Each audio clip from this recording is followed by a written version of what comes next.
आज या ठिकाणी मोरवामध्ये जे मृत जानवर असतात त्याच्या जे शववाहिनी आहे ते जळवण्याकरिता आज या ठिकाणी सेंटर बनवलेला आहे.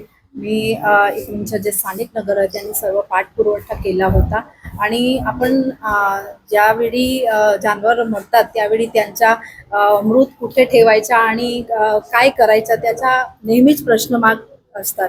त्या वेळी आपण खाडा खोदून त्यांच्या शव मातीमध्ये टाकून ते करत होता. आता आपल्या सुविधा झालेली आहे आणि एक आपला भाईंदर ईस्टला पण हा सुविधा आहे आणि आहे सेकंड पॉइंट आपण ठरलेला आहे. तर जे पण जानवर असतील त्यांना इकडे येऊन आपण त्याच्या मृत शरीराला या ठिकाणी आपण इलेक्ट्रिकच्या वतीने इलेक्ट्रिक साधन वतीने आपण या ठिकाणी करणार आहात त्याच्या शवला.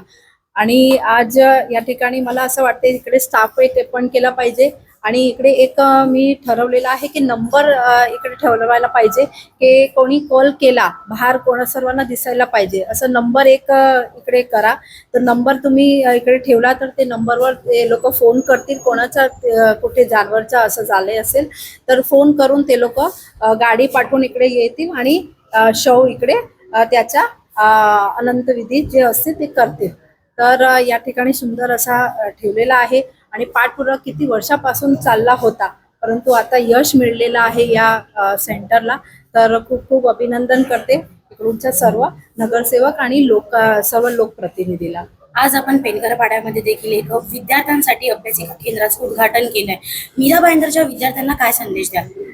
खूपच सुंदर त्या ठिकाणी पेंकरपाडाला अभ्यासिका सेंटर आज ओपन झालेली आहे आणि या ठिकाणी सर्वांचे घर नेहमीच मीडियम कास्टचे सर्व लोक आहे आपल्या या ठिकाणी. छोटे घर असते कोणाचे काही म्हणजे प्रॉब्लेम मध्ये ते लोक घरी काही करू शकत नाहीये त्याचा स्टडी तर ते स्टडी ते लोक तिकडे जाऊन करू शकते. मला वाटते की ते आपला मीरा भाईंदरचा एक नंबर म्हणजे ठरणार आहे असा अभ्यासिका सेंटर त्या ठिकाणी खुललेला आहे. तर त्या ठिकाणीचे सर्व विद्यार्थ्यांना मी आवाहन करते सर्व ते ठिकाणी जावा आणि त्याचा लाभ घ्यावा.